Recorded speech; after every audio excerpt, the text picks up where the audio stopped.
আসসালামু আলাইকুম। সকাল, সকাল এসে মুদের টেবিল সবগুলো ভালো করে ক্লিন করে ফেললাম। তারপরে সবাই মিলে একসাথে নাস্তা করতেছি সবাই মিলে। নাস্তা করার পরে গাওয়াটা না খেলে হয় না। গাওয়াটা খেয়ে ফেললাম আস্তে, আস্তে পান ভরে। তারপর ভালো লাগতেছে না বইয়ে রইলাম কি খাওয়া যায়, কি খাওয়া যায়। তারপরে হঠাৎ করে ম্যাডাম একটা খানা দিল। তো ওরা বলল, "এটা সাদেক তুমি খাও এটা।" তারপর কাকা ভাতিজিরা মিলে আরামসে কথা বলতে, বলতে আমি খেয়ে ফেললাম যে বার্গারটা অনেক স্বাদ আলহামদুলিল্লাহ। তারপরে আমি আমার কাকা আমার জন্য আচারে রেখেছে প্রতিদিন খাওয়ার জন্য। তারপর আচার ১ পিস খেয়ে ফেললাম।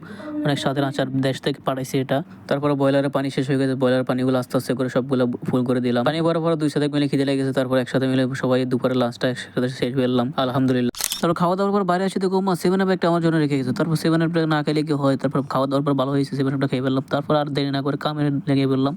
আবার কাম শুরু ভাই বিকেলবেলা একটু কাজ করতে হয়, না হলে সকালবেলা অনেক কষ্ট হয়ে যায়। ক্লিন করতে, করতে দেখি আবার ম্যাডাম একটা আমার জন্য খানা রেখে গেছে। তারপরে ভালোই লাগতেছে যে আজকে এত খানা পেলাম। তো আস্তে, আস্তে ফিনিশ করে ফেললাম যে খানাটা। অনেক মজা ছিল ভাই।